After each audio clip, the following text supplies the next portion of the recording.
अदिति अभी भी लक्की की ओर देख रही थी। भूमिका ने अदिति का ध्यान लक्की के ऊपर से हटाते हुए अपनी ओर खींचा और बोली, कहाँ देख रही हो? इसी बीच भूमिका का मोबाइल बज उठा। अचानक से उसका गुस्सा शांत हुआ और उसने अपने बैग से अपना मोबाइल निकाला। जैसे ही भूमिका ने अपनी स्क्रीन पर वो नंबर देखा तो वो और भी ज्यादा परेशान हो गई। वो अपनी जगह से खड़ी हुई और फोन उठाकर आगे जाते हुए बोली, अरे हाँ दीदी, अरे दीदी, जब फैमिली को आपकी एज की वजह से इतना प्रेशर फील नहीं हो रहा तो फिर आप अपने आप के ऊपर इतना बर्डन क्यों ले रही हो? हाँ हाँ, आपको हर टाइम इन चीजों के बारे में सोचकर इतना परेशान नहीं होना चाहिए। आप मजे से जाओ, कहीं बाहर घूम के आओ और आप मुझे फोन तभी करना जब आपकी जीवन में ना प्रॉब्लम जैसी कोई प्रॉब्लम आए। ठीक है, भूमिका ने कहा और फोन काट दिया। उसकी चेहरे पर उसका तनाव साफ दिख रहा था और उसी तनाव के साथ वो फिर से अदिति के पास आकर बैठ गई थी। क्या हो गया? अदिति ने भूमिका की घुटने पर हाथ रखते हुए कहा, अरे कुछ नहीं यार, वही मेरी पंजाब वाली कजिन। तुम्हें मालूम है ना, वो मुझसे बड़ी है। अब उसकी पढ़ाई भी पूरी हो चुकी है, लेकिन वो कहीं पर जॉब नहीं कर रही है और फैमिली उससे कह रही है कि या तो कोई जॉब कर ले या फिर शादी कर ले। भूमिका का चेहरा ये बात कहते ही लटक गया था। हाँ, तो इसमें इतनी टेंशन वाली क्या बात है? तुम्हारी कजिन तो काफी सुंदर है और इंटेलिजेंट भी तो है। शादी तो उसकी कभी भी हो जाएगी। अभी अगर वो चाहे तो उसे कहीं जॉब कर लेनी चाहिए। अदिति ने मुस्कुराते हुए कहा, अरे वो दिक्कत नहीं है यार, उसे अभी भी शादी करने में थोड़ी ना कोई दिक्कत है। वो चाहे तो आज ही शादी कर ले, लेकिन एक तो मुझे ये समझ नहीं आता कि लोग शादी का इतना प्रेशर क्यों बनाते हैं। अब वो शादी करने को तो रेडी है, लेकिन वो ये देखना चाहती है कि मैं किससे शादी करती हूँ। अब तुमने तो उसके फोटोज देखे हैं ना, वो सुंदर है लेकिन इतनी भी कोई खास नहीं है कि कोई बड़ी कंपनी का मालिक उसका हाथ थाम ले। भूमिका ने कहा और फिर आगे की बात कहने में उसने लक्की को घूरा और बोली, अब यार, वो ऐसे फटीचर से तो शादी कर नहीं सकती ना। जैसे उसने ये बात कही, बाहर किसी कार के हॉर्न बजने की आवाज आई। वो हॉर्न 2 बार बजा था। भूमिका ने कोर्ट के बाहर लगी जाली के पार देखा तो वहां एक काले रंग की गाड़ी खड़ी थी और उसमें से एक बॉडी बिल्डर दिखने वाला लड़का बाहर निकल आया था। ईशान, तू? भूमिका ने उत्साहित होते हुए कहा। फिर वो अपनी जगह पर खड़ी हुई और ईशान की ओर हाथ हिलाते हुए उसकी ओर दौड़ पड़ी। जैसे ही भूमिका के मुंह से बाकी लड़कियों ने उसका नाम सुना, वो सब भी ईशान की गाड़ी के पीछे दौड़ गई। अरे कैप्टन, तुमने ये गाड़ी कब खरीद ली? अरे ये तो ऑडी J4 है। ईशान की बास्केटबॉल टीम के एक साथी ने उसकी गाड़ी पर हाथ फेरते हुए कहा। ईशान ने काला चश्मा लगाया हुआ था। उसने सिर्फ उसके साथी की तरफ देखा और बिना कुछ कहे सिर्फ अपनी गर्दन को हाँ में हिला दी।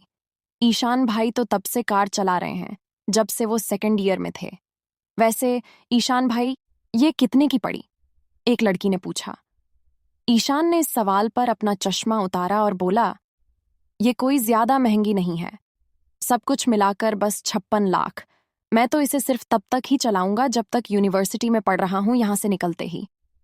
मैं इससे भी ऊंची वाली एक गाड़ी खरीदूंगा। उधर भूमिका और उसकी टीम की बाकी लड़कियां भी ईशान के पीछे पागलों की तरह भागने लगी थीं। तो आदित्य और लक्की ने सोचा कि उन्हें भी जाकर देखना चाहिए कि वहां ऐसा आखिर हो क्या रहा था। दोनों साथ में उठे और दरवाजे से बाहर आने लगे। कौन है ये? अदिति ने लक्की से पूछा। ये ईशान है, यहाँ की बास्केटबॉल टीम का कैप्टन। काफी अमीर परिवार से है। विक्रांत से 10 गुना ज्यादा टर्नओवर होगा इसके पिता की कंपनी का। लक्की ने ईशान की ओर देखते हुए अदिति से कहा, ईशान, हमें एक बार अपनी नई गाड़ी में जरा राजौरी गार्डन तक तो घुमाकर लाओ। हम भी तो इसमें बैठकर दिल्ली देखें। भूमिका ने खिसियाकर मुस्कुराते हुए ईशान से कहा। उसकी आंखों में ईशान को देखते ही चमक आ गई थी और वो ललचाई नजरों से उसे घूरे जा रही थी।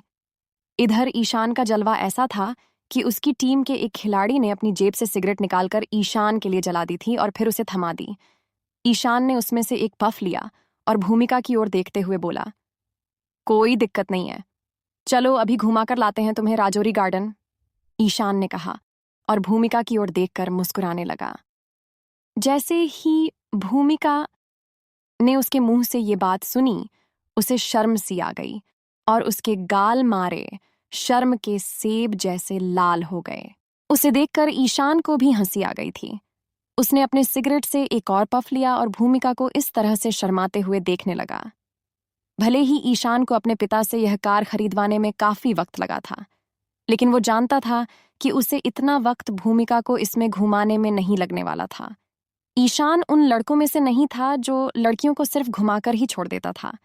लड़की चाहे भूमिका हो या कोई और, उसे उसके साथ आगे बढ़ने में कोई गुरेज नहीं था।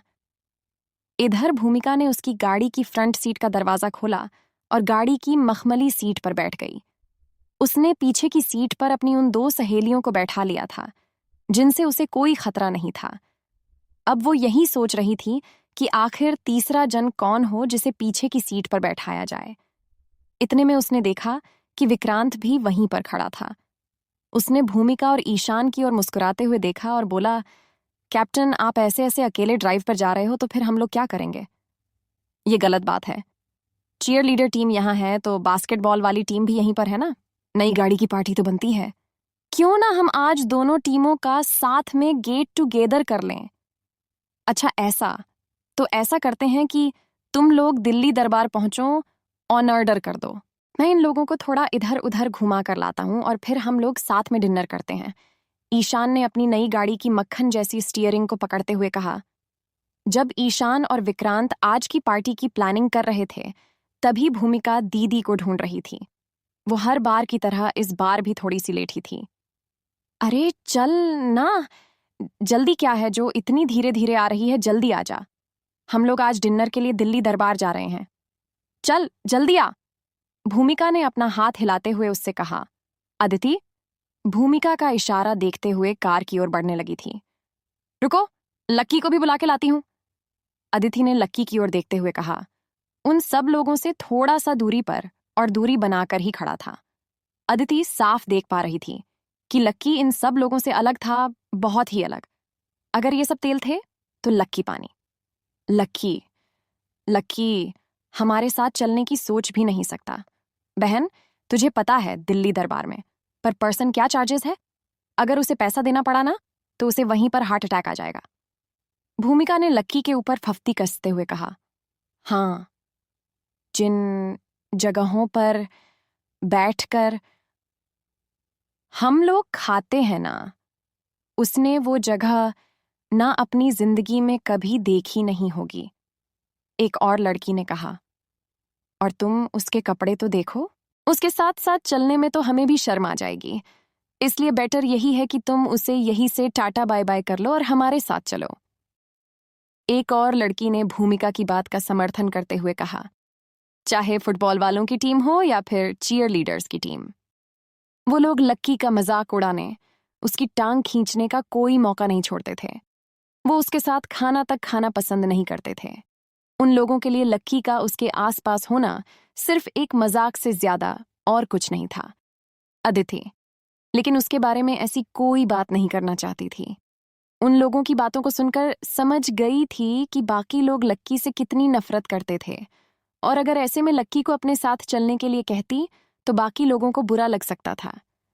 लक्की खुद भी अपनी वजह से उनका मन खराब नहीं करना चाहता था। वो देख पा रहा था कि अदिति उसे अपने साथ ले जाना चाहती थी, लेकिन उन दोनों के बीच में ढेर सारे लोग खड़े थे जिन्हें नजरअंदाज नहीं किया जा सकता था। इसलिए आदित्य गाड़ी में बैठ गई, लेकिन लक्की वहीं खड़ा रह गया।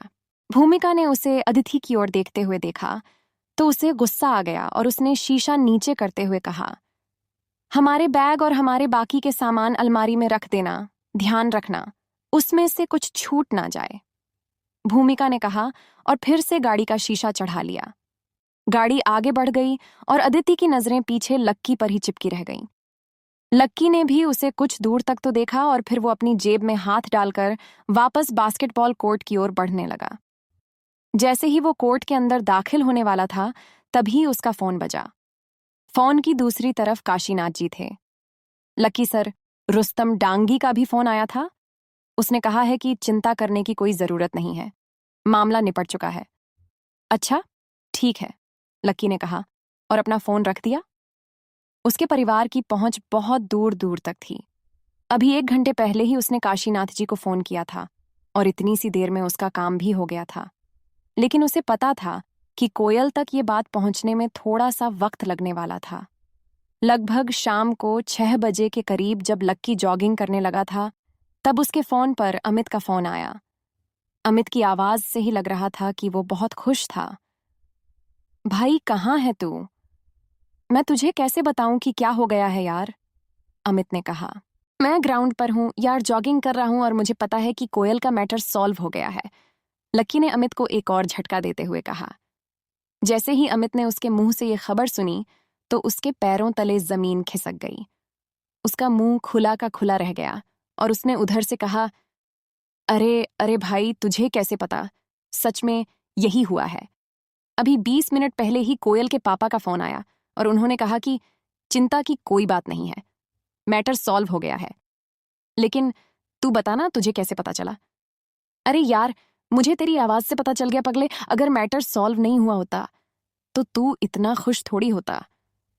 लक्की ने इधर से मुस्कुराते हुए कहा। हाँ यार, ये भी बात सही है। चल अब तू जल्दी से काके पर आ जा। कोयल कह रही है कि उसकी तरफ से आज ट्रीट है। हम पहुंच चुके हैं, तू भी जल्दी आ जा, अमित ने कहा। लक्की दौड़ते दौड़ते रुक गया और अपनी आस्तीन से अपना पसीना पोंछते हुए उसने कहा, नहीं यार, तुम लोग मजे करो, मैं नहीं आ रहा। वो नहीं चाहता था कि फिर से उसे देखकर कोयल का मन खराब हो जाए। अरे यार भाई, ऐसा मत कर यार। देख, सब लोग यहीं पर हैं। अब तू नहीं आएगा तो अच्छा नहीं लगेगा, आ जाना यार। देख, अगर तू नहीं आया ना तो भूल जाना कि मैं, गर्वित और प्रीतम तेरे भाई हैं। आज से ये दोस्ती खत्म हो जाएगी और तेरा कमरे पर भी ना आना बंद हो जाएगा। अमित ने सिर्फ इतना ही कहा और इससे पहले कि लक्की कुछ कह पाता, अमित ने फोन काट दिया। लक्की असमंजस में फंस चुका था। उसे समझ नहीं आ रहा था कि आखिर वो करें तो क्या करें। कुछ देर सोचने के बाद उसे लगा कि उसे नहीं जाना चाहिए। इसीलिए उसने अपना फोन निकाला और अमित को मना करने के लिए फोन करने लगा। लेकिन अमित ने उसका फोन काट दिया और थोड़ी देर बाद उसकी फोन पर मैसेज आया जिसमें अमित ने लिखा, कोई बहाना नहीं चलेगा भाई, तुझे आना ही पड़ेगा। जैसे ही लक्की ने उसका ये मैसेज पढ़ा तो वो और भी ज्यादा मुसीबत में फंस गया। लक्की मैदान में खड़ा खड़ा इन्हीं ख्वाबों फंसा हुआ था कि आखिर कोयल से मिलने के लिए और उसकी खुशी में शामिल होने के लिए उसे जाना चाहिए या नहीं। हालांकि उसकी खुश होने के पीछे का कारण खुद लक्की ही था, लेकिन वो अपने मुंह से ये सब नहीं बताना चाहता था। उसने एक बार और अपना मोबाइल फोन देखा।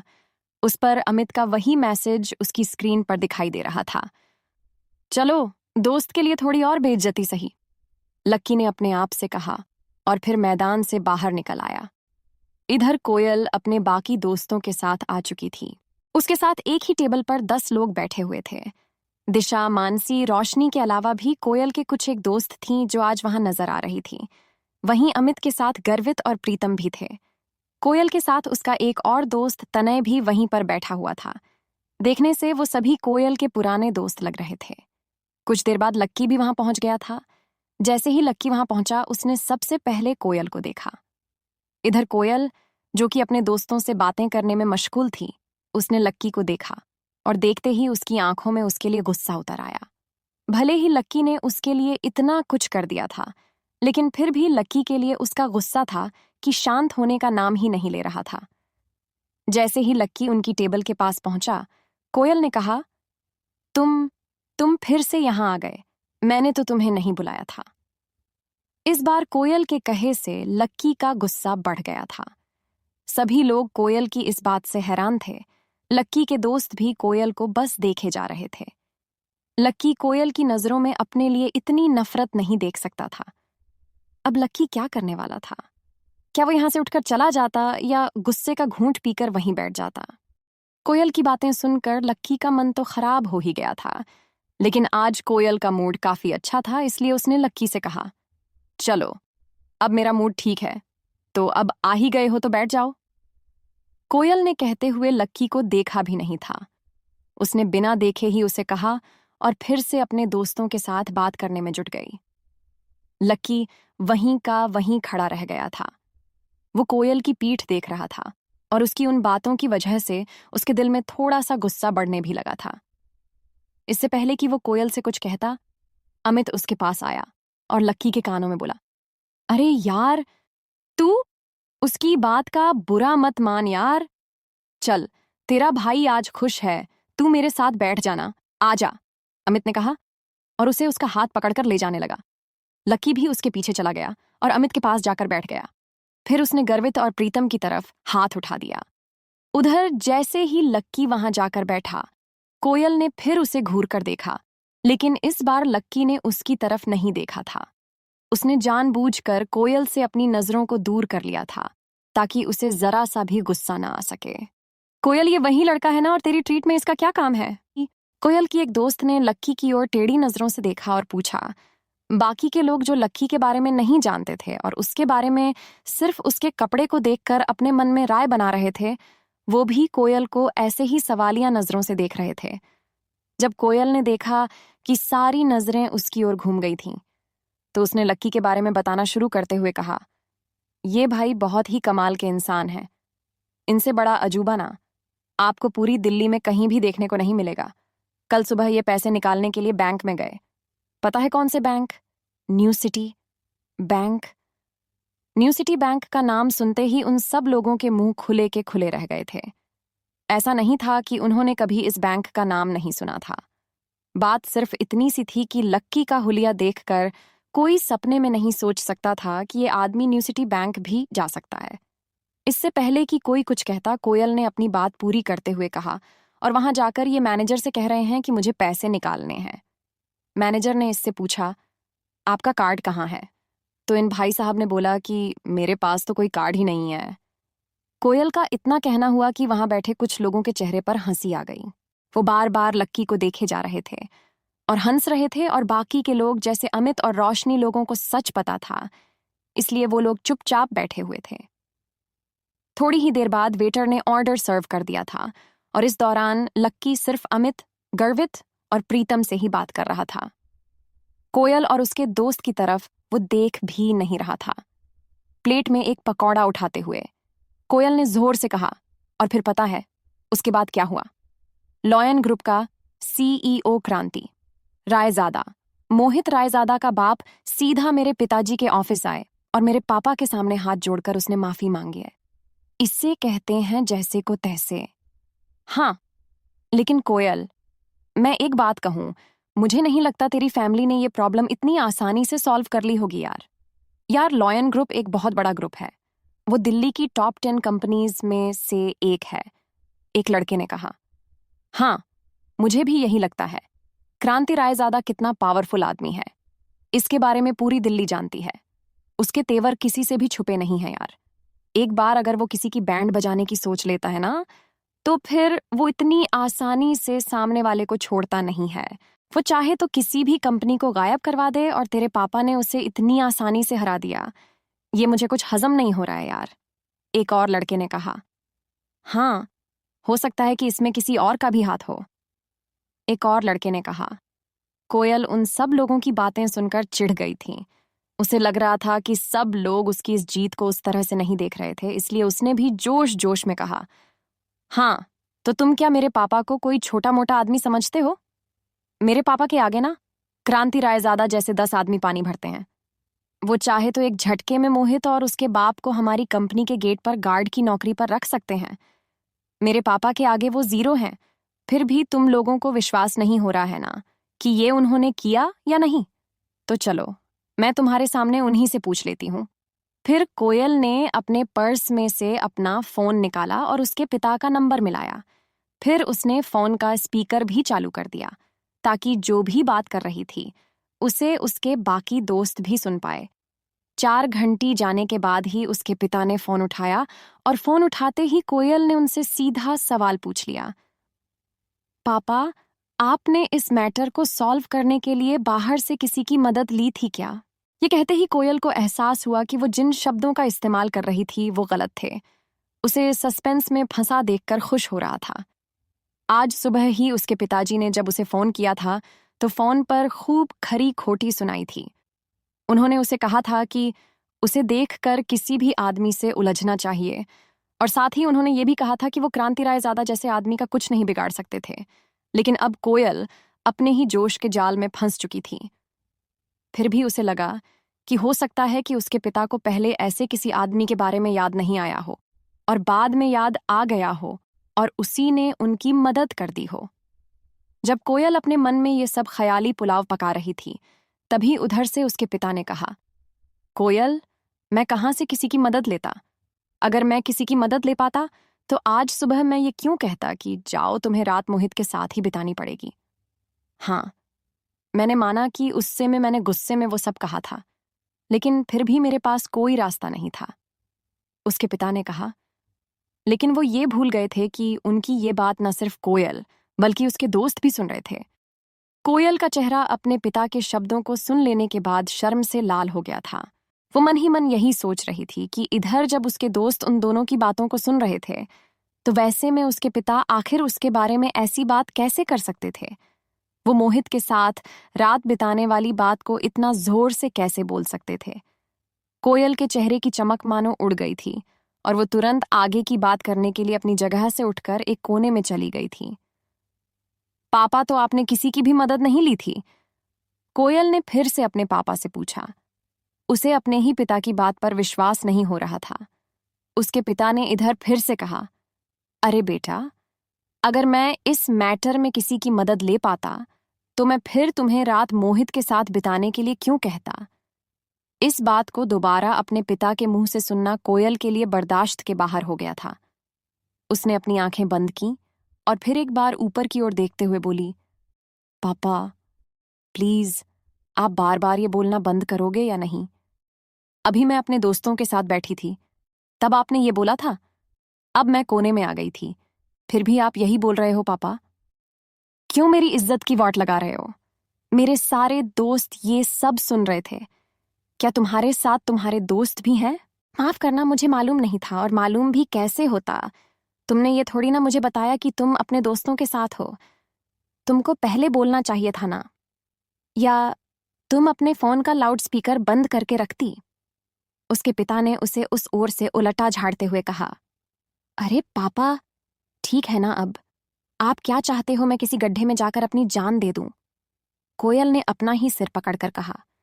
उसे लग रहा था कि उसे अपने पिता को इस बारे में पहले ही बता देना चाहिए था कि उसके सारे दोस्त उन दोनों की बातें सुन रहे थे। तब तक कोयल ये मान रही थी कि उसके पिता ने ही अपने किसी आदमी से बोलकर इस मैटर को सॉल्व कराया था। लेकिन अब, क्योंकि अब सच सबके सामने आ गया था, इसलिए सबके सामने उसका पोपट होने वाला था। अरे सुनो, कहीं ऐसा तो नहीं कि इस मामले में तुम्हारे उस दोस्त ने हमारी मदद की हो? उसके पिता ने पूछा। मेरे दोस्त ने? कोयल ने अपने आप से कहा और फिर कुछ सोचने लगी। फिर उसने अपने बाकी के दोस्तों की ओर देखा जो टेबल पर बैठकर उसका इंतजार कर रहे थे। अचानक कोयल को लगा कि उसके पापा सही कह रहे थे। वैसे भी उसने दोपहर में प्रशांत को तो फोन किया ही था। मुझे लगता है कि तुम्हारे दोस्त की वजह से ये काम पूरा हो गया है। तुम्हें अपने दोस्त को थैंक यू बोलना चाहिए और साथ में उसे ये भी कहना चाहिए कि मैं उसका ये एहसान जिंदगी भर नहीं भूलने वाला। आगे फ्यूचर में मैं उसके लिए वो सब करूंगा जो मेरे बस में होगा। कोयल के पापा ने गंभीर स्वर में कहा। हाँ, ठीक है, मैं बोल दूंगी। चलो अभी मैं फोन रख रही हूं, बाय। उसे भी अब यही लग रहा था कि उसकी मदद और किसी ने नहीं बल्कि उसके दोस्त ने की थी। लेकिन अब जब उसके दोस्त ने ही उसकी मदद की थी, तो फिर उसके पिता उसे इतना क्यों सुना रहे थे? जब वो अपनी बेटी को बचा नहीं सकते तो सुना भी नहीं सकते थे। जैसे ही कोयल फोन काटने वाली थी, तभी उसके पिता ने फिर से कहा, अरे एक सेकंड रुको, मुझे तो लगता है जिस आदमी ने हमारी मदद की है उसका जुड़ाव ट्रेड यूनियन के अध्यक्ष चेतन मित्तल के साथ जरूर होगा। इस मसले को चेतन मित्तल के अलावा और कोई सॉल्व नहीं कर सकता, और जो आदमी चेतन मित्तल तक पहुंच सकता है वो कोई छोटा मोटा आदमी नहीं हो सकता। कोयल ने उनकी बातों का कोई जवाब नहीं दिया और फोन काट दिया। उसके दिमाग में अभी भी शक चल रहा था और उस शक के साथ वो टेबल की ओर बढ़ती जा रही थी। जब सब लोगों ने वो बात सुन ही ली थी तो सब लोग उस चीज के बारे में और भी जानने के लिए बेताब हुए जा रहे थे। आखिर कौन था वो? कौन था वो इंसान जो चेतन मित्तल के इतने करीब पहुंच गया था, और वो भी इतनी जल्दी? इधर कोयल के चेहरे के भाव बिल्कुल शांत हो गए थे। जो भी लोग उसे देख रहे थे वो भी इनके चेहरे को देख रही थी, और आखिर में उसकी आंखें दिशा की ओर जाकर टिक गई। इनमें अगर कोयल के सबसे कोई करीब था तो वो दिशा ही थी। उसने मुस्कुराते हुए दिशा को देखा और बोली, दिशा, कौन था वो आदमी जिसने मेरी हेल्प की? दिशा ने जैसे ही उसके मुंह से ये सवाल सुना तो उसके होश उड़ गए। इधर लक्की भी उसका ये बचकाना सा सवाल सुनकर उसके ऊपर हंस रहा था। उसे तो ये समझ में नहीं आ रहा था कि कोयल को ऐसा क्यों लग रहा था कि दिशा ने उसकी मदद की थी। कोयल की मदद किसने की थी, इसके बारे में उसे तो कुछ पता ही नहीं था। इसलिए उसने ना तो अपना सिर हिलाया और मुस्कुराते हुए बोली, मेरे पास तो ऐसे किसी भी आदमी का कोई कांटेक्ट नहीं है जो इतने बड़े आदमी से निपट सके। ऐसे में तुम मेरे साथ मजाक क्यों कर रही हो कोयल? अच्छा, ऐसा क्या? कोयल का चेहरा उसका जवाब सुनने के बाद थोड़ा सा लटक गया था। हाँ, मैं सच कह रही हूं। तुम्हारी कसम, दिशा ने उसे विश्वास दिलाते हुए कहा। अब उसने अपनी नजर दिशा से मोड़कर मानसी की ओर घुमा ली थी। उसने मानसी से भी वही सवाल किया जो उसने दिशा से किया था, और मानसी ने कहा, नहीं नहीं यार, मैं तो इस मैटर में तुम्हारी मदद कर पाने के बारे में सपने में भी नहीं सोच सकती। हाँ, मैंने फोन निकालकर कुछ लोगों को फोन तो जरूर किए थे, लेकिन मैं तो उन्हें फोन करने से पहले ही ये जानती थी कि उनसे बात करने का कोई फायदा ही नहीं था। वो तो मैंने ऐसे ही बस तुम्हारा मन रखने के लिए उन्हें फोन कर दिया था। कोयल को यहां भी निराशा ही हाथ लगी थी। फिर उसने रोशनी को देखा, और इससे पहले कि वो रोशनी से यही सवाल कर पाती, रोशनी ने अपनी गर्दन हिलाते हुए कहा, यार, मेरे घर वालों ने तो मुझे यही कहा था कि क्रांति रायजादा के मैटर में तो दिल्ली का मुख्यमंत्री भी नहीं बोल सकता। एक छोटा सा पार्षद बोलकर क्या उखाड़ लेगा यार। रोशनी के एक दूर के मामा पार्षद थे। अब उसके पास और कोई चारा नहीं बचा था, इसलिए उसने अमित को देखा और बोला, अमित, क्या तुमने, इससे पहले कि वो आगे कुछ बोल पाती, अमित ने पहले ही ना में सिर हिला दिया था। फिर उसने गर्वित की ओर देखा। गर्वित ने कहा, देखो ना, तो मैंने और ना ही प्रीतम ने ये काम किया है। हम आज तो आने वाले 100 सालों में इसे करने के सपने नहीं देख सकते। अब वहां पर सिर्फ एक ही आदमी रह गया था, लक्की। कोयल लक्की की ओर देख रही थी, लेकिन वो इस दुविधा में थी कि वो उससे सवाल करे या ना करे। उधर लक्की कोयल से नजर बचाकर चुपचाप अपने खाने में ही मग्न था। वो कोयल के सवाल का जवाब नहीं देना चाहता था। क्या कोयल उससे भी वही सवाल पूछेगी? और क्या लक्की उस सवाल का सच जवाब? कोयल जब बारी बारी से सब लोगों से पूछ चुकी थी कि आखिर उसकी मदद किसने की थी, तो अब आखिर में उसकी नजर लक्की पर जाकर टिक गई थी। वैसे तो उसे लक्की से कोई उम्मीद नहीं थी, पर क्योंकि उसने सब लोगों से पूछ लिया था, इसलिए वो सोच रही थी कि वो लक्की से भी पूछ ही ले। उसने लक्की को देखा, और लक्की ने भी एक बार उसकी ओर देखकर अपनी नजर नीचे कर ली। अगर वो उससे पूछ भी लेती तो भी लक्की का मन नहीं था कि वो अपने मुंह से कुछ बताए। लक्की की नजर हटते ही कोयल ने अपने आप से कहा, तो फिर कौन है वो यार जिसने मेरी मदद की है? इतना कहते ही कोयल के कंधे झुक गए थे, और उसने अपना सिर नीचे की ओर झुका लिया था। उसे समझ नहीं आ रहा था कि किसे जाकर थैंक यू बोले। थोड़ी देर की इस दिमागी उथल पुथल के बाद आखिरकार उसके दिमाग में एक नाम आया, प्रशांत। उसका नाम जुबान पर आते ही कोयल की आंखों में चमक आ गई थी, और उसके कंधे फिर से सीधे हो गए थे। उसने आसपास देखा और पाया कि शिवाय प्रशांत के उसके बाकी सारे दोस्त तो यहीं मौजूद थे। तो इसका मतलब साफ था कि प्रशांत ने ही उसकी मदद की थी, और साथ ही उसे ये भी याद था कि उसने प्रशांत को फोन भी किया था। कोयल ने तुरंत अपने पर्स में से फोन निकाला और प्रशांत का नंबर डायल किया। क्या सच में ये प्रशांत ने ही किया? लेकिन उसकी फैमिली का चेतन मित्तल से क्या कांटेक्ट होगा? जब कोयल अपने मन में इन्हीं सब सवालों से जूझ रही थी, प्रशांत ने फोन उठा लिया था। हेलो कोयल, कैसी हो? सब ठीक? प्रशांत ने उधर से भारी सी आवाज में पूछा। हाँ, मैं तो ठीक हूं। अच्छा प्रशांत, एक बात बताओ, क्या मोहित का मैटर सॉल्व करने में तुमने मेरी मदद की थी? कोयल ने सीधा सवाल किया और अपनी टेबल पर बैठे हुए लोगों को देखने लगी। देखो, जब तुमने मुझे फोन किया था तो मैंने अपने पापा को फोन किया था। मेरे पापा को पूरा केस बताया तो पापा ने बोला कि वो और चेतन मित्तल एक ही क्लास में पढ़ते थे और अब वो ट्रेड यूनियन के प्रेसिडेंट हो गए थे, तो वो इनसे बात करके देख सकते थे। लेकिन उसके बाद मेरी पापा से इस बारे में कोई बात नहीं हुई है। प्रशांत ने कहा। उसे लग रहा था कि कोयल उसे दोबारा फोन नहीं करेगी, लेकिन अब उसका फोन आ गया तो उसे अंदर ही अंदर थोड़ी सी शर्म आ रही थी कि उसने कोयल के मैटर में अपने पिता से बात नहीं की थी। नहीं, उसकी कोई जरूरत नहीं है। मैटर तो सॉल्व हो गया ना, कोयल ने चहकते हुए कहा और आगे बोली। और मुझे पता है कि ये हुआ भी किसकी वजह से। प्रशांत, अगर तुम नहीं होते ना तो ये कभी नहीं हो पाता। मेरे पापा मुझे बता रहे थे कि कोई चेतन मित्तल जी से मिलने के लिए गया था। वो और कोई नहीं बल्कि तुम्हारे ही पापा होंगे। इसलिए thank you Prashant, thank you so much, Koyal ने कहा। मैटर सॉल्व हो गया हो तो इससे बड़ी और क्या बात हो सकती है, और उसमें तुम्हें मुझे भी थैंक यू बोलने की कोई जरूरत नहीं है। मैंने तो ऐसा कुछ किया भी नहीं है, प्रशांत ने कहा। अरे कैसे नहीं किया? जो भी किया तुमने ही तो किया। तुम खुद भी ये बात अच्छे से जानते हो कि लॉयन ग्रुप कितना पावरफुल ग्रुप है। अब अगर वो खुद मेरे पापा से माफी मांगने के लिए आगे आए हैं तो इसका मतलब चेतन मित्तल कोई बहुत बड़े आदमी होंगे। जब वो खुद चेतन मित्तल के सामने नहीं टिक सकते तो मेरे पापा और हमारी छोटी सी कंपनी की क्या बिसात है।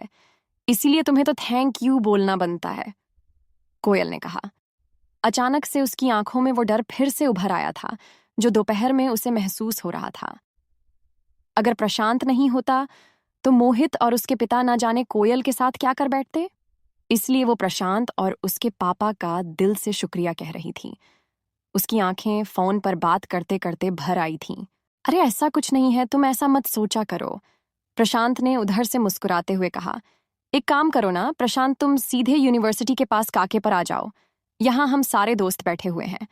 तुम आओ तो मैं तुम्हें पर्सनली थैंक यू भी बोल दूंगी और साथ ही तुम्हें एक बढ़िया सी ट्रीट भी दूंगी, कोयल ने कहा। अच्छा ऐसी बात है, चलो ठीक है, मैं थोड़ी देर में आता हूं। प्रशांत ने भी उसकी ऑफर पर हां कर दी और उसकी हां सुनते ही कोयल का मन और ज्यादा खुश हो गया था। उसकी मुस्कान उसके चेहरे पर ऐसे चिपक गई थी जैसे मधुमक्खी अपने छत्ते से चिपक जाती है। इधर फोन रखने के बाद प्रशांत भी अपने आप को शीशे में निहार रहा था। कोयल की बात सुनकर उसकी छाती चौड़ी हो गई थी। लॉयन ग्रुप को मात देना इतनी छोटी सी लड़की के लिए एक बहुत बड़ी बात थी और वो जानता था कि वो इस किस्से को सुनाकर अपने दोस्तों से कितनी वाहवाही लूट सकता था। ढेर सारी लड़कियां उस पर मर सकती थीं और उसके दुश्मन उससे नजर मिलाने की भी हिम्मत खो देने वाले थे। इधर जब कोयल के मुंह से बाकी के लोगों ने चेतन मित्तल का नाम सुना तो उनकी आंखें खुली की खुली रह गईं। उन्हें एक बहुत बड़ा झटका लगा था। वो प्रशांत को जानते तो नहीं थे, लेकिन वो समझ गए थे कि अगर उसके पिता की दोस्ती चेतन मित्तल के साथ थी तो वो कोई बहुत बड़े ही आदमी थे। कोयल का कोई इतना अच्छा दोस्त भी था, इस बात की जानकारी ज्यादा लोगों को नहीं थी और जैसे ही उन्हें उसके बारे में पता चला उनका कोयल से जल जाना लाजमी था। उधर प्रशांत भी उसके दोस्तों के चेहरे देखने को बेताब था। उसने गहरे नीले रंग की शर्ट और हल्के नीले रंग की जीन्स पहन ली थी। उसके नीचे उसने अपने पसंदीदा लेदर के जूते पहने और फिर एक बढ़िया सा परफ्यूम लगाकर घर से बाहर आ गया था। अपनी बुलेट पर बैठने के लगभग 20 मिनट बाद ही वो यूनिवर्सिटी के पास काके पर पहुंच गया था। जैसे ही वो नीचे उतरा तो कोयल ने उसकी ओर जोर से हाथ हिलाया और वो अपनी जगह पर से खड़ी हो गई। उधर प्रशांत ने भी कोयल की ओर देखकर हाथ हिलाया और फिर उसके आसपास बैठे लोगों के चेहरे देखने लगा। उनकी आंखों में उसके लिए जलन साफ नजर आ रही थी। उन लोगों को ऐसे सुलगता हुआ देखकर उसे भी और सुकून मिल रहा था। वो भी इसी यूनिवर्सिटी में पढ़ता था, लेकिन उसका कॉलेज दूसरा था। प्रशांत की लंबाई लगभग 6 फीट की थी। उसका बदन हल्का सा भरा हुआ और उसके बाल थोड़े बिखरे हुए थे। उसके चेहरे पर गर्मी की वजह से हल्का सा पसीना जम गया था। प्रशांत कोयल खुशी के साथ जितनी खुश हो सकती थी उतनी खुशी के साथ बोली और फिर उसके गले लग गई। इसके बाद उसने प्रशांत का हाथ पकड़ा और कहा, सबसे पहले तो तुम्हारा बहुत बहुत बहुत बहुत बहुत शुक्रिया कि तुम इतने मुश्किल टाइम में न सिर्फ मेरे साथ खड़े रहे बल्कि मुझे सेफली बाहर भी निकाला। मैं सच बता रही हूँ कि ना तो मैं और ना ही मेरे पापा कभी चीज को अपनी लाइफ में भूलेंगे। And trust me, we are there for you. जब भी तुम्हें जरूरत लगे, तुम्हारी फ्रेंड तुमसे सिर्फ एक फोन कॉल की दूरी पर है, कोयल ने कहा और उसके हाथ को अपने हाथों में हल्के से दबा दिया। लक्की ने ये दृश्य देखा तो उसके चेहरे पर मुस्कान तैर गई। उसे इस विडंबना पर हंसी आ रही थी, लेकिन वो जानता था कि उसकी हंसी बहुत से लोगों के दिल पर छुरी का काम कर सकती थी। इसलिए वो चुप रहा और अपनी प्लेट पर ध्यान देने लगा। उधर जैसे ही कोयल ने प्रशांत का हाथ दबाया तो प्रशांत उसके हाथ की तरफ देखने लगा। अब की बार उसने कोयल का हाथ थामा और चमकती हुई आंखों से उसकी ओर देखने लगा। उसकी आंखें कोयल की आंखों पर से हटने का नाम ही नहीं ले रही थीं। उसने मुस्कुराते हुए कहा, कोयल, बस करो और कितनी थैंक यू बोलोगी।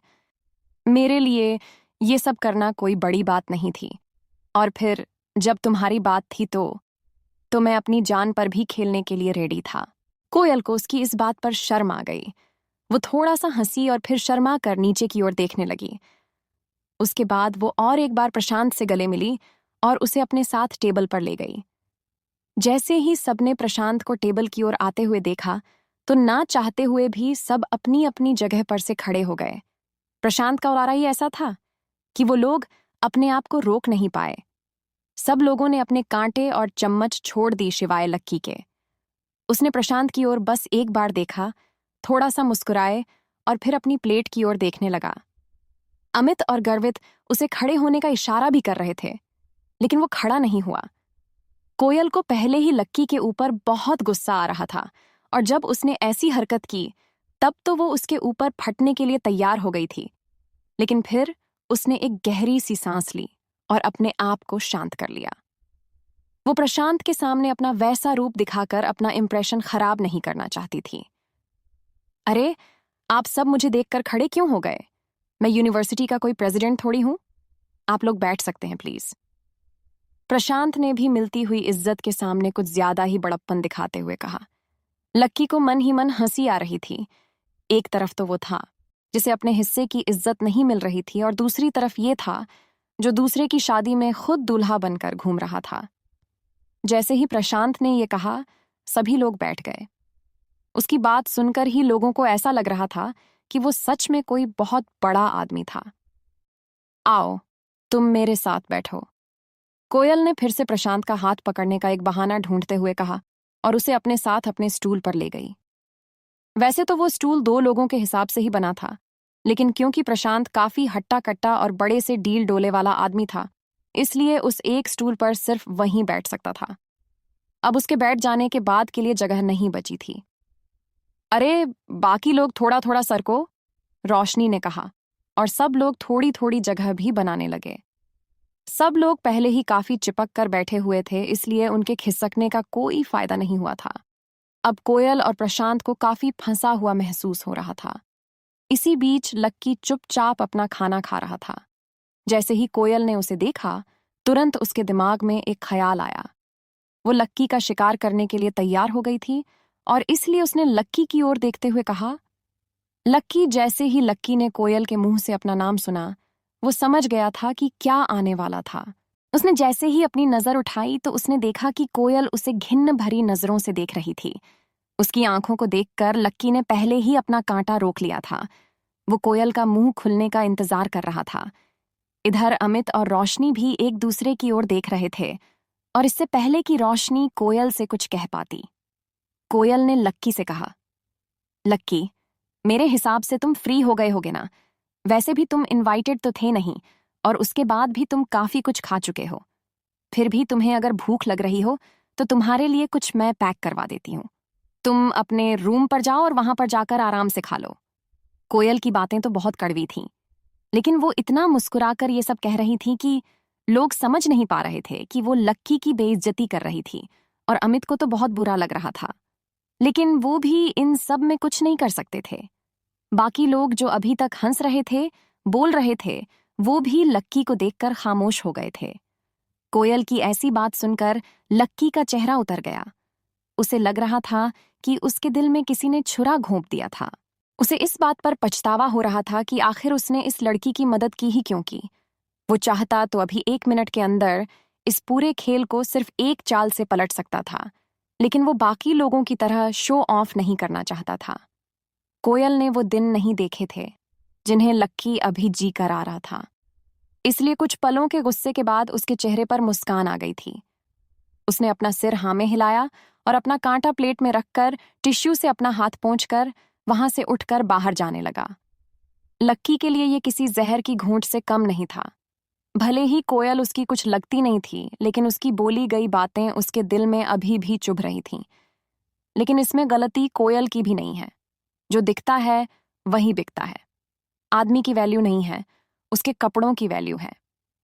लक्की को अपने परिवार के बड़े लोगों की कही एक एक बात याद आ रही थी, और उन्हीं के कहे के हिसाब से वो इतना रईस होने के बाद भी इतनी सादगी का जीवन बिता रहा था। लक्की रात के अंधेरे भरे आसमान को देखता हुआ आगे बढ़ता जा रहा था। आसमान में ढेर सारे तारे थे, लेकिन उन तारों को देखकर लक्की और उदास हो गया था। यूनिवर्सिटी की पास की चौपाटी से होते हुए जब लक्की गुजर रहा था, तो उसने देखा कि ढेर सारे लड़के और लड़कियां वहां पर खा पी रहे थे और मजे कर रहे थे। रात के अंधेरे में भी वो गली जगमगा रही थी। थोड़ी ही दूर पर उस पानी पूरी वाले का ठेला भी खड़ा था, जहां से अक्सर लक्की और डिंपल पानी पूरी खाया करते थे। लक्की ने जब उसे देखा तो उसका मन और भी उदास हो गया। वहां पर एक लड़का अपनी गर्लफ्रेंड को अपने हाथ से पानी पूरी खिला रहा था। लक्की ने उन दोनों को देखा तो उसे अपनी और डिंपल की याद आ गई। वो भी उसी जगह पर उसी तरह से खड़ा होकर डिंपल को पानी पूरी खिलाया करता था। उस ठेले को देखकर उसका दिल भारी हो गया था। उसे भूख लग रही थी और उसने सोचा कि क्यों ना पानी पूरी ही खाई जाए। हेलो भैया, एक प्लेट देना, लक्की ने कहा। उसकी आवाज से वो उदासी जाने का नाम नहीं ले रही थी। अरे लक्की भैया, आज अकेले अकेले भाभी कहाँ है? उस पानी, पूरी वाले ने लक्की की ओर देखकर पूछा। ये बात सुनकर लक्की का मुंह और उतर गया। उसने इस बात का कोई जवाब देते ही नहीं बन रहा था। पानी पूरी वाला भी समझ गया कि उसने गलत तार छेड़ दिया था। उसने एक पूरी बनाई और लक्की के डोने में रख दी। लक्की ने उसे उठाया और अपने होठों तक लेकर आया ही था कि वापस रखकर प्लेट में फेंक दिया। अरे लक्की भैया, क्या हुआ? मच्छर गिर गया क्या? पानी पूरी वाले ने पूछा। नहीं यार, ऐसी कोई बात नहीं है, बस मन नहीं है, लक्की ने कहा और वहां से निकल गया। जब वो अपने कमरे की ओर जा रहा था, तब अचानक से जोरदार बादल गरजने लगे थे। लक्की को लग रहा था कि आज बारिश होने वाली थी, इसलिए वो भागा भागा आया और अपने कमरे में घुस गया। पलंग पर लेटकर वो अभी भी डिंपल को ही याद कर रहा था। एक बार फिर से बात करके देखूं क्या, उसने अपने आप से कहा, और इससे पहले कि वो आगे कुछ सोच पाता, उसने अपना फोन निकाला और डिंपल को फोन मिलाने लगा। जैसे ही वो नंबर डायल करने वाला था, तभी उसका फोन बज उठा। किसी अनजान नंबर से फोन था। लक्की ने पहचानने की कोशिश की, लेकिन नंबर पहचान में नहीं आ रहा था। आखिर किसका था वो फोन? कौन था जो लक्की को इतनी रात को फोन कर रहा था? क्या कभी कोयल को पता लग पाएगा कि उसकी हेल्प लक्की ने की थी? लक्की ने डिंपल को फोन लगाने के लिए फोन उठाया ही था कि इतने में उसके फोन पर किसी अनजान नंबर से फोन आ रहा था। लक्की ने उस नंबर को देखा, लेकिन उसे याद नहीं आया कि ये किसका नंबर था। वो बिस्तर से उठा और उसने फोन उठाकर बोला, हेलो लक्की बाबा, मैं काशीनाथ बोल रहा हूं। आपको डिस्टर्ब तो नहीं किया? सामने से काशीनाथ जी ने पूछा। लक्की ने जैसे ही उनका नाम सुना, सबसे पहले उसने कमरे का दरवाजा और खिड़कियां बंद कर दी। वो नहीं चाहता था कि उसकी और काशीनाथ जी की बातें कोई भी सुने। नहीं नहीं काशीनाथ जी, कहिए क्या बात है? और ये नंबर किसका है? लक्की ने फिर से अपने बिस्तर पर आकर पूछा। अरे वो मेरे ऑफिस का नंबर था, लोग रात को भी उसी पर फोन करते थे, इसलिए मैंने एक नया सिम कार्ड खरीद लिया था। शाम होते ही उसे बंद कर देता हूं और इसे चालू, काशीनाथ जी ने मुस्कुराते हुए कहा। लक्की ने उनकी बात पर सिर हिलाया और पूछा, जी काशीनाथ जी बताइए, कहिए क्या बात है? लक्की बाबा रुस्तम डांगी का फोन आया था। मैंने जब उसे आज सुबह फोन किया था तो उसे बताया कि आप दिल्ली में ही हैं और गरीबी की परीक्षा दे रहे हैं। फिर मैंने उसे ये भी बताया कि आपने अभी परसों ही परीक्षा पास भी कर ली है और अब आप अपने परिवार के सारे पावर्स का आप इस्तेमाल भी कर सकते हैं। ये बात सुनकर उसने कहा है कि वो आपसे मिलना चाहता है, काशीनाथ जी ने कहा। ये सुनते ही लक्की की भौहें तन गईं और उसने पूछा, मुझसे मुझसे क्यों मिलना चाहते हैं? वो क्या है ना कि उसे ये पता नहीं था कि आप यहीं पर हैं और वो एक बार बस आपसे मिलकर आपको देखना चाहता है। और अगर आपको किसी भी चीज की जरूरत हो तो आप उसे बता सकते हैं। दिल्ली में उसका अच्छा खासा रोब चलता है। काशीनाथ जी ने कहा था, असल में अग्रवाल एंड अग्रवाल फर्म्स का बिजनेस ना सिर्फ इंडिया बल्कि बाहर के बहुत से देशों में फैला हुआ था। ये एक बहुत बड़ा ग्रुप था जिसके अंदर 1 लाख से भी ज्यादा लोग काम करते थे। लेकिन लक्की की परिवार की रीति यही थी कि जब तक कोई भी आदमी परीक्षा को पास नहीं करता तब तक उसे बिजनेस का दारोमदार नहीं बनाया जा सकता था। ठीक है, मैं मिल लूंगा उनसे, लक्की ने कहा।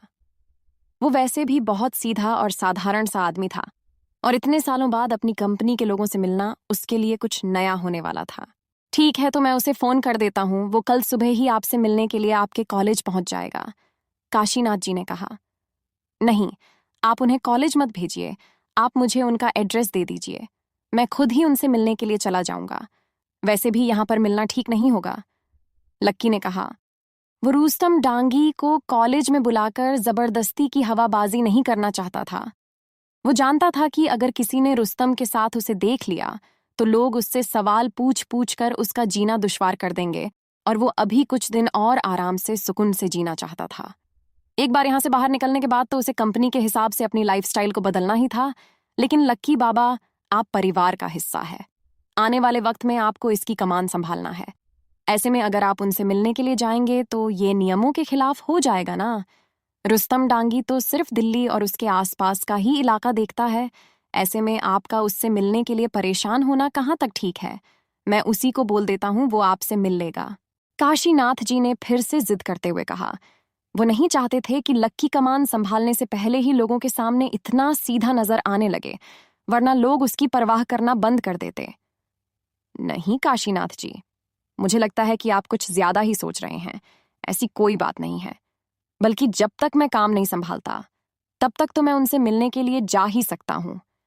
वैसे भी उनसे मिलने के बहाने मैं थोड़ा शहर भी देख लूंगा, लक्की ने अपने बालों को ठीक करते हुए कहा। इतने साल इतनी गरीबी देखने के बाद अब वो समझ गया था कि सादगी से बड़ी कोई पूंजी नहीं थी। ठीक है लक्की बाबा, आप अपने से बड़ी उम्र के लोगों से भी इतने प्यार से बात करते हैं, कोई भी आपका मुरीद हो जाएगा, इसलिए आप चिंता मत कीजिए। मैं रुस्तम को बोल दूंगा कि आप खुद उससे मिलने के लिए आ रहे हैं, काशीनाथ जी ने कहा। ठीक है काशीनाथ जी, लक्की ने कहा और फोन काट दिया। जैसे ही उसने फोन रखा और वो खिड़कियों को खोलने के लिए बाहर जा ही रहा था, इतने में फिर से काशीनाथ जी का फोन आया। हेलो लक्की बाबा, रुस्तम कह रहा था कि वो गोल्डन मेंशन होटल में कल लंच के लिए जाने वाला है, तो आप भी लंच के लिए उसके साथ जा पाएंगे या मैं जगह बदलवा दूं, काशीनाथ जी ने कहा। नहीं, कोई दिक्कत नहीं है, उनसे कहना कि मैं 1 बजे के आसपास वहां पहुंच जाऊंगा, लक्की ने कहा। उसके बाद उसने फोन रखा और सारे खिड़की दरवाजे खोलकर अपने पलंग पर लेट गया। जैसे ही वो अपने बिस्तर पर आया, डिम्पल की यादों ने फिर से उसे घेर लिया था। आज कहने को उसके पास सब कुछ था। वो डिम्पल को सब कुछ दे सकता था जो वो चाहती थी, लेकिन फिर भी डिम्पल उसके साथ नहीं थी। लक्की को अपने लिए नहीं बल्कि डिम्पल के लिए बुरा लग रहा था। वो सोच रहा था कि अगर उसने परीक्षा को कुछ दिन पहले ही पास कर लिया होता तो आज शायद डिम्पल उसके साथ होती। उसने फिर से अपना फोन उठाया और डिम्पल का नंबर निकालने लगा। लेकिन मैं क्या कहूं उससे, लक्की ने अपने आप से पूछा। जब काफी देर तक उसे कोई जवाब नहीं मिला तो उसने फोन को वापस रख दिया और अपनी आंखों को बंद करके लेट गया। लक्की को कब नींद आ गई उसे पता नहीं चला। जब थोड़ी देर बाद उसे कमरे में किसी के आने की आवाज ही सुनाई दी, तब उसकी नींद खुली और उसने देखा कि अमित, प्रीतम और गर्वित वापस आ गए थे। वो तीनों आपस में कुछ बातें कर रहे थे और बातों में वो इतना मशगूल थे कि वो भूल गए थे कि लक्की अपने बिस्तर पर सो रहा था। यार, ये प्रशांत एक नंबर का गड्ढा आदमी निकला यार। खाना खाने के बाद उसे गाना गाने की क्या जरूरत थी? साले ने पूरे खाने का टेस्ट ही खराब कर दिया। गर्वित ने उसके ऊपर बरसते हुए कहा। हाँ, और लाट साहब यहां तक भी नहीं माने भाई। पता है कि जब बारिश हो रही है तो मत जाओ ना, लेकिन इतनी बारिश में कोयल को पीछे बिठाकर पूरे देश में अपनी बुलेट से पटाखे फोड़ने हैं। हद है, प्रीतम ने कहा और बोतल में से पानी पीने लगा। हाँ, ठीक है, अब और कितनी गालियां दोगे उसे? पूरे रास्ते इतनी गालियां दी, पेट नहीं भरा।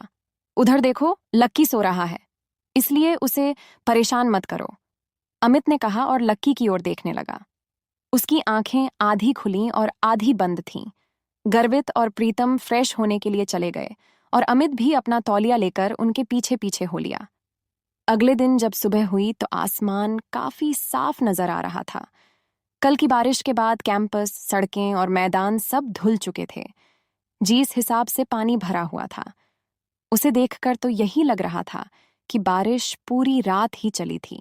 दूसरी और तीसरी क्लास के ब्रेक के बीच जब लक्की ने थोड़ी देर सुस्ताने के लिए अपना सिर बेंच पर टिकाया ही था कि अमित भागा भागा उसकी क्लास में घुसा और लक्की को झड़कते हुए उठाते हुए बोला, लक्की, कोयल के साथ गड़बड़ हो गई। अच्छा, अब क्या हो गया उसके साथ? पास बैठे ही गर्वित ने कहा। प्रीतम, जो कि अमित की ओर देख रहा था, उसने उसके मजे लेते हुए कहा, अबे अबे, तेरा डिपार्टमेंट ना रोशनी की प्रॉब्लम झेलने का है, कोयल की नहीं। इस बात पर लक्की और गर्वित भी मुस्कुरा दिए। अबे तू 2 मिनट चुप रहा और लक्की की ओर देखकर बोला, भाई, कल रात कोयल बाइक से गिर गई। अमित ने कहा, हाँ, तो इसमें कौन सी नई बात है? बात तो तब होती जब कोयल जी बाइक पर बैठकर कार में से गिर जाती। प्रीतम ने फिर से कोयल का मजाक उड़ाते हुए कहा। अमित ने उसे घूर कर देखा, लेकिन इस बात पर तो उसे और भी ज्यादा हंसी आ गई थी। एक बार हंसने के बाद ग्रवीत ने पूछा, लेकिन वो गिरी कैसे? अबे यार, कल रात को बहुत तेज बारिश हो रही थी।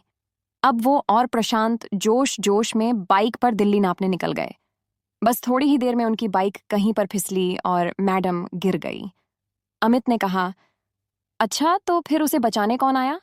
चेतन मित्तल, प्रीतम ने फिर से उसके मजे लेते हुए कहा। अमित ने प्रीतम के बाल पकड़े और जोर से खींच दिए। प्रीतम चिल्लाने लगा और उसकी आवाज से बाकी के क्लास में भी हल्ला होने लगा। इसलिए अमित ने उसके बाल छोड़े और लक्की की ओर देखते हुए बोला, मैं अभी मैदान के आउटर एरिया में प्रैक्टिस कर रहा था तो रोशनी का फोन आया। उसने बताया कि प्रशांत कल रात को कोयल को अपने साथ बाइक पर ले गया था और दोनों गिर पड़े। फिर कोयल को अस्पताल ले गए। रोशनी और बाकी लोग भी सुबह सुबह जल्दी उससे मिलने के लिए अस्पताल पहुंच गए और उसने कहा कि हमें भी उससे मिलने के लिए आना चाहिए। अमित ने एक ही सांस में अपनी बात खत्म करते हुए कहा। प्रीतम और गर्वित एक दूसरे की शक्ल देखने लगे। कल उसने लक्की के साथ जिस तरह का व्यवहार किया था और वो जिस तरह से प्रशांत के सामने बन रही थी, उसके बाद उन दोनों ने कसम खा ली थी कि वो अब कोयल की कभी शक्ल नहीं देखेंगे। लेकिन इससे पहले कि वो अमित को ना कर पाते, अमित अपनी जगह से खड़ा हुआ और उन दोनों के कंधे पर हाथ रखते हुए बोला, चलो, हम लोग भी उसकी खबर लेकर आते हैं भाई। आखिर उसने हमें कल ट्रीट दी थी यार। भले ही उसकी जुबान कैसी भी हो, लेकिन उसका मन अच्छा है, अमित ने कहा और अपनी नजर नीचे कर ली। उसे मालूम था कि इस बात पर उसके तीनों दोस्त उसे बहुत गालियां देने वाले थे। अच्छा चलो भाई, अब नमक खाया है तो फर्ज भी अदा करना ही पड़ेगा, प्रीतम ने कहा और अपनी बेंच पर से उठ गया। गर्वित भी उसके पीछे पीछे खड़ा हो गया। तीनों बाहर निकलने को ही थे कि अमित ने लक्की को देखा। वो अभी भी वहीं पर बैठा कुछ सोच रहा था। क्या हो गया, तू नहीं आ रहा क्या? अमित ने पूछा। नहीं यार, तुम लोग जाओ, मैं नहीं जाऊंगा। अगर मैं आया ना तो उसकी तबीयत मेरी शक्ल देखकर और खराब हो जाएगी, लक्की ने छुटकी लेते हुए कहा। वो उसके ना आने के पीछे का असली कारण उन तीनों को नहीं बताना चाहता था। अमित भी उसकी बात समझ गया था, इसलिए उसने दोबारा नहीं पूछा और प्रीतम और गर्वित को अपने साथ लेकर निकल गया। इधर जैसे ही वो लोग कॉलेज से बाहर निकले, उसके थोड़ी ही देर बाद लक्की भी बाहर आ गया था। उसने कॉलेज से थोड़ी दूर जाकर अपने लिए एक टैक्सी बुलाई और सीधा होटल गोल्डन मैंशन के लिए निकल गया। जब ड्राइवर ने लक्की के मुंह से होटल गोल्डन मैंशन का नाम सुना तो वो चौंक गया। जिस हिसाब से उसने कपड़े पहने थे, ड्राइवर को तो लग रहा था कि उस हिसाब से तो लक्की सिर्फ वहां खाने का सपना ही देख सकता था। होटल गोल्डन मैंशन दिल्ली के सबसे बड़े होटल में से एक था। थोड़ी ही देर में उसकी टैक्सी एक बड़ी सी नीली शीशे वाली बिल्डिंग के बाहर आकर खड़ी हो गई थी। दरवाजे के बाहर गार्ड खड़े थे और ऊपर होटल गोल्डन मैंशन का नाम सुनहरे अक्षरों में लिखा हुआ था। जैसे ही लक्की गाड़ी से उतरकर होटल में गया, उसने देखा कि वह ढेर सारी गाड़ियां खड़ी थीं और वो दरवाजा, जो उसे दूर से देखने में काफी छोटा लग रहा था, वो लगभग 2 मंजिलों जितना ऊंचा था। लक्की उस दरवाजे की ओर बढ़ा। गार्ड ने उसे पहले ही आता देख लिया था और उसने भी उसकी नजरों को भांप लिया। उसने गेट पर अपना नाम लिया और अंदर दाखिल हो गया। अंदर जाते ही उसने देखा कि वहां एक बड़ा सा झूमर लटका हुआ था और फर्श पर महंगा मार्बल लगा हुआ था। आसपास चारों ओर खुशबूदार माहौल था। सब लोगों ने वहां सूट बूट पहन रखे थे और लक्की अपनी चप्पल में ही उठकर चला आया था। वो बिना इधर उधर की चकाचौंध पर ध्यान दिए सीधा लिफ्ट की ओर चला गया। उसने अपना फोन निकाला और देखा उसमें लिखा था कि उसे कमरा नंबर 888 में जाना था। लक्की ने फिर से अपना फोन जेब में रखा और जैसे ही वो लिफ्ट का दरवाजा बंद करने के लिए बटन दबाने ही वाला था कि उसने देखा कि एक सुंदर सी लड़की उसकी दिशा में बढ़ती चली आ रही थी। वो उसे हाथ से लिफ्ट को रोकने का इशारा भी कर रही थी। लक्की ने बटन पर से तो अपना हाथ हटा लिया था, लेकिन वो उस लड़की पर से अपनी नजर नहीं हटा पा रहा था। वो वाकई बला की खूबसूरत थी। जैसे जैसे वो पास आई, लक्की ने देखा कि उसका चेहरा गोल और पलकें बड़ी बड़ी थीं। उसकी शक्ल से ही वो काफी उत्साह में नजर आ रही थी। उसने नीले रंग का ब्लेजर पहना हुआ था और नीले रंग की ट्राउजर, उसके गले में एक छोटा सा डायमंड का नेकलेस भी था। वो लड़की लिफ्ट में घुसी और लक्की से थोड़ी सी दूरी पर जाकर खड़ी हो गई। लक्की भले ही उसका चेहरा नहीं देख पा रहा था, लेकिन उसकी नजर उस पर से हटने का नाम ही नहीं ले रही थी। एक्सक्यूज मी, तुम्हारा प्रॉब्लम क्या है? घूर क्यों रहे हो? उस लड़की ने लक्की को फटकारते हुए कहा। नहीं नहीं, कुछ नहीं। आई निम सॉरी, लक्की ने अपनी नजर नीचे करते हुए कहा, लेकिन उसकी नजर बाज आने का नाम ही नहीं ले रही थी और वो वापस उसकी गर्दन पर टिक्की जा रही थी। लक्की अब उसकी कमर तक आते बालों को देख रहा था। क्या क्या देख रहे हो, नॉनसेंस? लड़की ने फिर से पलट कर कहा। उसे एहसास हो गया था कि लक्की की नजरें अभी भी उसी के ऊपर टिक्की हुई थीं। इस बार उसकी आवाज सुनकर लक्की के दिल की धड़कन बढ़ गई थी। उसकी सांसें तेजी से ऊपर नीचे होने लगी थीं और अचानक ही उसे एहसास हुआ कि उसकी नाक में से खून बहना शुरू हो गया था। लक्की ने जोर से सांस खींची और अपना सिर ऊपर की ओर उठा लिया। लड़की ने उसे इस तरह देखा और बोली, ओह शिट, तुम्हारे होठों पर खून लगा हुआ है। रुमाल नहीं है क्या? साफ करो इसे। उस लड़की ने नाक को सिकोड़ते हुए कहा। इससे पहले कि लक्की अपनी जेब से रुमाल निकालता, उसे अपनी नाक में खुजली सी महसूस हुई और अगले ही पल छींक आ गई। इससे पहले कि वो अपने हाथ से अपने नाक को ढक पाता, सामने खड़ी लड़की की सफेद शर्ट पर उसके खून के कुछ छींटे लग चुके थे। ओह माय गॉड, तुम! लड़की ने अपनी शर्ट पर लगे धब्बे को देखा तो उसका दिमाग खराब हो गया। IENM सॉरी, IENM सॉरी, लक्की ने हड़बड़ाते हुए कहा और अपनी जेब से रुमाल निकाला और उसकी शर्ट पर लगे खून को पोंछने लगा। लेकिन इसी बीच लक्की का हाथ गलती से लड़की के सीने पर चला गया। लक्की को भी इस बात का एहसास हो गया था कि जल्दबाजी में उससे गलती हो गई थी और वो लड़की भी उसे घूर कर देख रही थी। तुम्हारी इतनी हिम्मत कैसे हुई साले, ठरकी कहीं के! लड़की ने गुस्से में कहा और लक्की को पीछे की ओर धक्का दे दिया। लक्की की पीठ पर चोट लगी और इतने में लिफ्ट भी रुक गई। वो लड़की उसे गुस्से से देखे जा रही थी। नहीं, मुझसे मुझसे गलती, मैं तो बस खून। इससे पहले कि लक्की आगे कुछ कहता, वो लड़की जोर से चिल्लाने लगी, सिक्योरिटी सिक्योरिटी! ये सुनकर लक्की के कान खड़े हो गए थे। उसने देखा कि 2 गार्ड भागे भागे उसकी ओर आ रहे थे। उन 2 गार्ड्स को आते हुए देखकर वो घबरा गया था। अब आगे क्या होने वाला था? क्या लक्की अपनी इस हरकत की वजह से जेल जाने वाला था, या फिर रूस्तम डांगी उस लक्की की छींक की वजह से उस लड़की का शर्ट खून से सन्न गया था?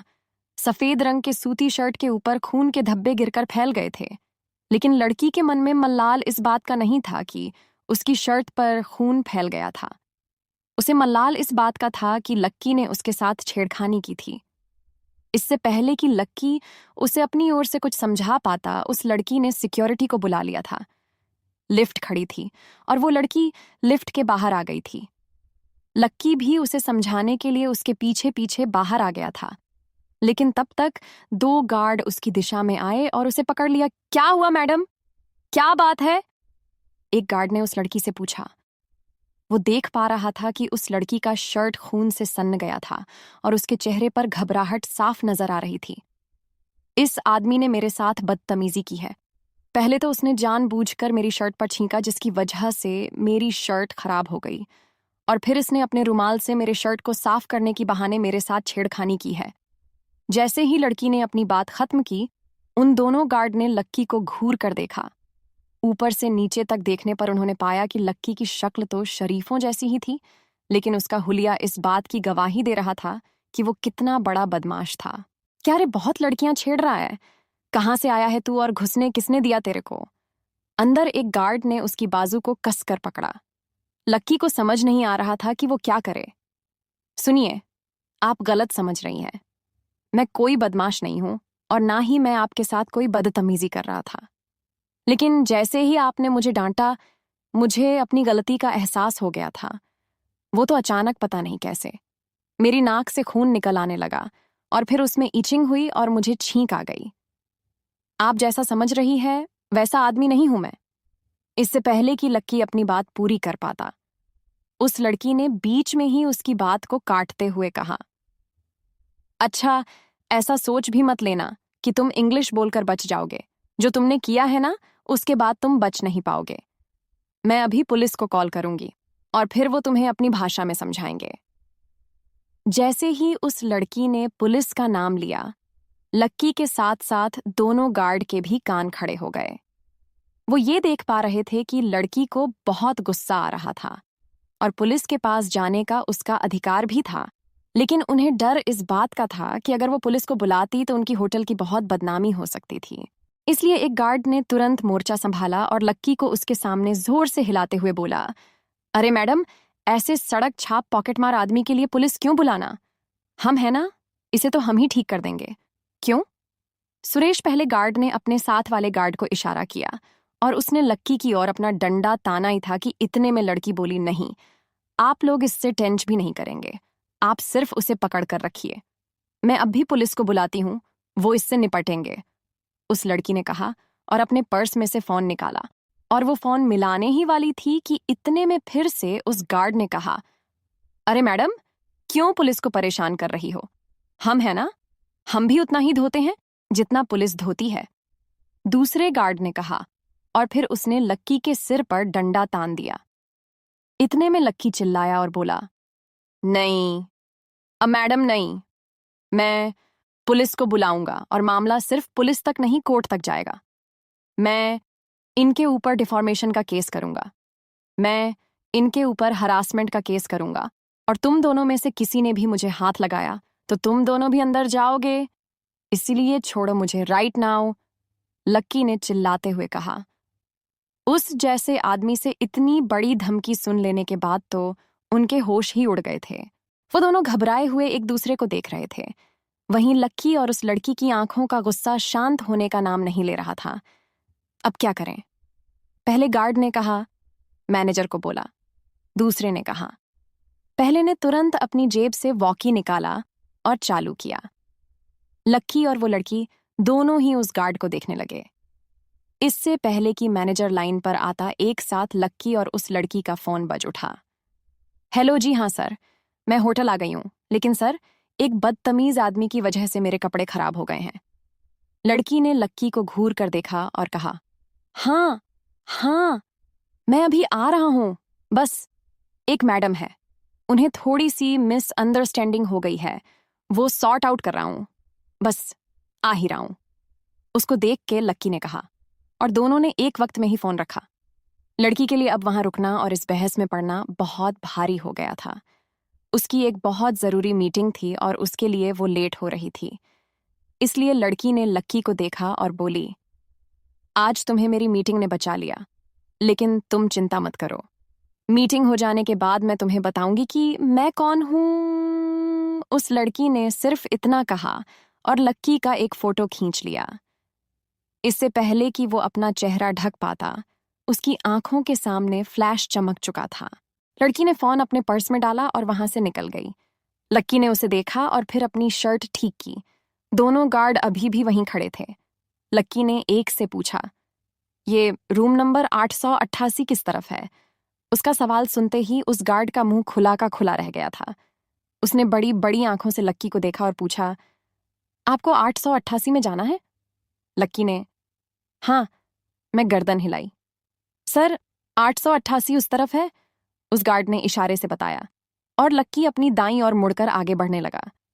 जैसे ही वो जाने वाला था, वो गार्ड पीछे से बोला, सॉरी सर, मुझसे गलती हो गई सर। लक्की ने उस गार्ड को देखा और फिर अपने कंधे उचका दिए। उसे समझ नहीं आ रहा था कि वो आदमी अभी उसके ऊपर डंडा चलाने वाला था। अचानक उससे वो माफी क्यों मांग रहा था? जब लक्की को कुछ समझ नहीं आया, तो वो अपना सिर खुजाते हुए वहां से निकल गया। इधर रूम नंबर 888 में उसके आने की तैयारियों ने जोर पकड़ रखा था।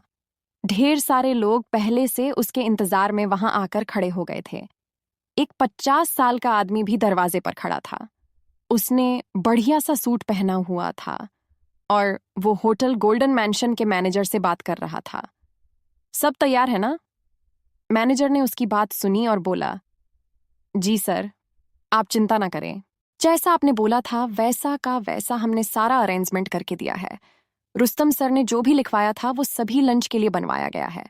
रुस्तम सर तो वैसे भी हमारे लिए बहुत खास है। उनके आने भर से ही हमें बहुत अच्छा लगता है। ठीक है, हमारे गेस्ट आने वाले हैं, तो आप जरा, उस आदमी ने कहा और जनरल मैनेजर उसका इशारा समझ गया। वहां से वो निकल चुका था। जैसे ही मैनेजर वहां से निकला, वो लड़की वहां आकर खड़ी हो गई। ये वही लड़की थी जिसके लंबे लंबे बाल थे और जिसने नीले रंग का ब्लेजर पहना हुआ था। उसने जब रुस्तम डांगी को देखा, तो वो सीधा भागकर उसके पास गई और बोली, सॉरी सर, एक्चुअली मैं थोड़ा लेट हो गई हूं। वो क्या है ना? इससे पहले कि वो लड़की आगे कुछ बोल पाती, डांगी ने उसकी बात को बीच में काटते हुए बोला, उधर बैठ जाओ। तुम्हारी किस्मत आज अच्छी है कि लक्ष्मण सर अभी तक आए नहीं हैं। अगर वो पहले पहुंच गए होते तो आज तुम्हारी वजह से मेरा सारा इंप्रेशन खराब हो जाता। वो लड़की उसकी ओर देखकर मुस्कुराई और शर्मिंदगी से एक कोने में जाकर बैठ गई। इधर रुस्तम डांगी खुद दरवाजे के बाहर खड़ा होकर लक्की के खाने का इंतजार कर रहा था। उसे बहुत बेचैनी हो रही थी। जैसे ही उसने घूमकर अपनी दाईं ओर देखा, तो उसने पाया कि एक लड़का ऐसे ही साधारण से कपड़ों और चप्पलों में उसकी ओर चला आ रहा था। रुस्तम उसे देखते ही समझ गया था कि ये कोई और नहीं, बल्कि लक्की ही था। वो तुरंत उसकी दिशा में आगे बढ़ा और उसने सामने झुकते हुए उसका अभिवादन करते हुए बोला, आइए लक्ष्मण सर, आइए। मैं रुस्तम डांगी लक्की ने उनकी ओर देखा और मुस्कुराकर उनसे हाथ मिलाने लगा। इसके बाद रुस्तम के पीछे पीछे वो कमरा नंबर 888 में दाखिल हो गया। लक्की ने देखा कि वहां पर जो लोग बैठे थे वो दिल्ली के सबसे बड़े लोगों में से कुछ थे। उनकी शक्लें और उनकी कपड़े ही उनकी सारी कहानी बयां कर रहे थे। ये सब लोग वो है सर जो हमारी कंपनी अग्रवाल एंड अग्रवाल के लिए काम करते हैं।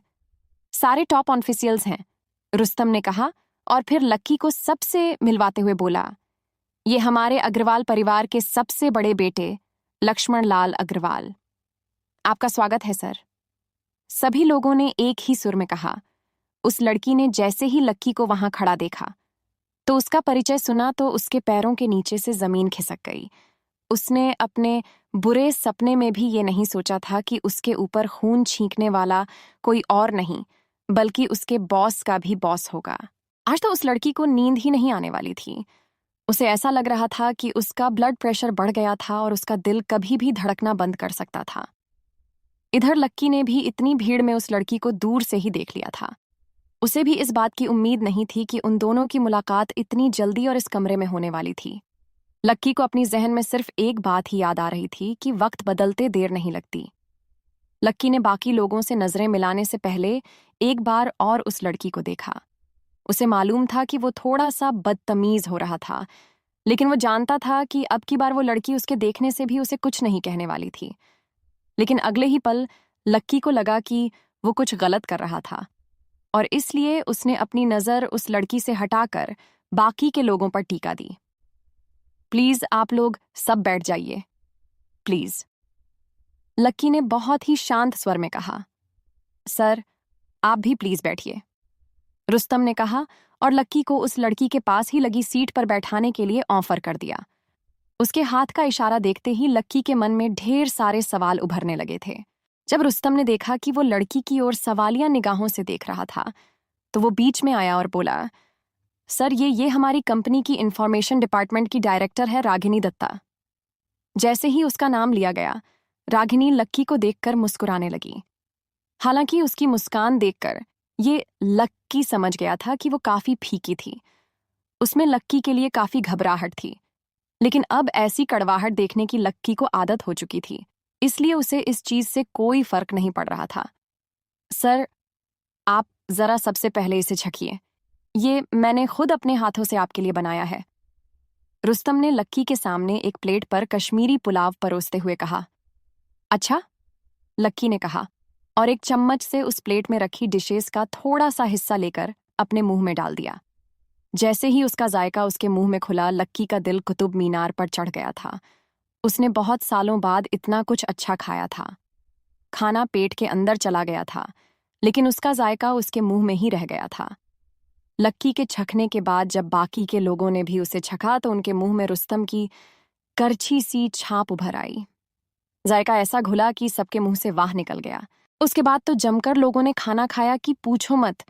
ऐसा लग रहा था कि सब लोग पिछले जन्म से ही भूखे चले आ रहे थे।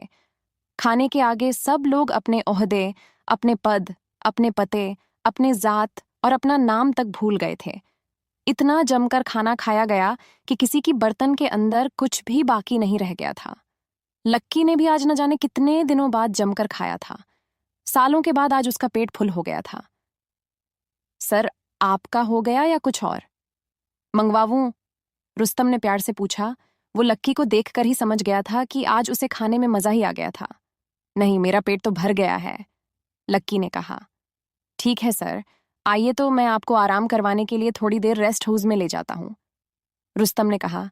वो भी लक्की के इस जमीन से जुड़े एटीट्यूड से काफी इम्प्रेस हो गया था। उसे लग रहा था कि रातों रात ढेर सारी दौलत मिल जाने के बाद लक्की के पैर जमीन पर टिकने वाले नहीं थे। लेकिन जब उसने लक्की को देखा और इतनी देर में जितनी भी बार उससे बात की, तो उसने यही पाया कि लक्की जड़ों से जुड़ा हुआ नौजवान था। वो कोई हवा में उड़ने वाले लड़कों में से नहीं था जो अपने साथ अपना सब कुछ उड़ा देते थे। लक्की जड़ों का आदमी था, इसलिए ये सब कुछ जोड़े रखता था। नहीं, उसकी कोई जरूरत नहीं है, लक्की ने शर्माते हुए कहा। उसे दोपहर में सोने की आदत नहीं थी। उस रागिनी ने जब लक्की को ऐसे शर्माते देखा तो उसे हंसी आ गई। उसे लग रहा था कि इतना बड़ा आदमी होने के बाद भी लक्की काफी क्यूट था। लक्की के मना करने के बाद सब लोग वहीं बैठ गए थे और लक्की की ओर देख रहे थे। लक्की ने टेबल पर रखी प्लेटों को देखा और कुछ सोचने लगा। इसके बाद उसने अपना फोन निकाला तो देखा कि 1:30 बज गए थे। जैसे ही लक्की ने घड़ी में टाइम देखा तो सब लोग चौंक गए। उन्हें ऐसा लग रहा था कि उनसे कोई गलती हो गई थी। तभी लक्की बेचैन हो रहा था। रुस्तम को भी ऐसा ही लग रहा था और उसने तुरंत लक्की से पूछा, क्या हुआ सर, कुछ दिक्कत है क्या? आपको खाना अच्छा नहीं लगा? नहीं यार, ऐसी बात नहीं है, खाना तो बहुत अच्छा था, मैंने पेट भर खाया, लेकिन मैं बस आपसे ये रिक्वेस्ट करना चाह रहा था कि अगर आपके पास ये खाना और थोड़ा बचा हो तो पैक कर दीजिए, मैं इसे अपने दोस्तों को भी खिलाना चाहता हूँ, लक्की ने कहा और रुस्तम की ओर देखने लगा। रुस्तम को और बाकी लोगों को समझ नहीं आ रहा था कि वो लक्की की इस बात का क्या जवाब दें। वो सब एक पल में ही उसकी सादगी पर फिदा हो गए थे। रागिनी की भी सारी नाराजगी एक ही झटके में खत्म हो गई थी। लक्की यहाँ बैठा भी अपने दोस्तों के ही बारे में सोच रहा था। इससे बड़ी बात और क्या हो सकती थी? लेकिन रुस्तम के लिए एक दिक्कत हो गई थी। खाना खत्म हो चुका था और खाना जिन खास मसालों से बना था वो भी उतना ही थे। अब आगे क्या होगा कि रुस्तम लक्की को खाना पैक करने के लिए हाँ कर पाएगा या वो लक्की को मना कर देगा? वो लक्की जिसने अपने दोस्त को पेट भर पानी पूरी भी नहीं खिलाई थी, क्या वो अपने दोस्त को इतना अच्छा खाना खिला पाएगा? क्या लक्की की सादगी का लोग फायदा उठाएंगे?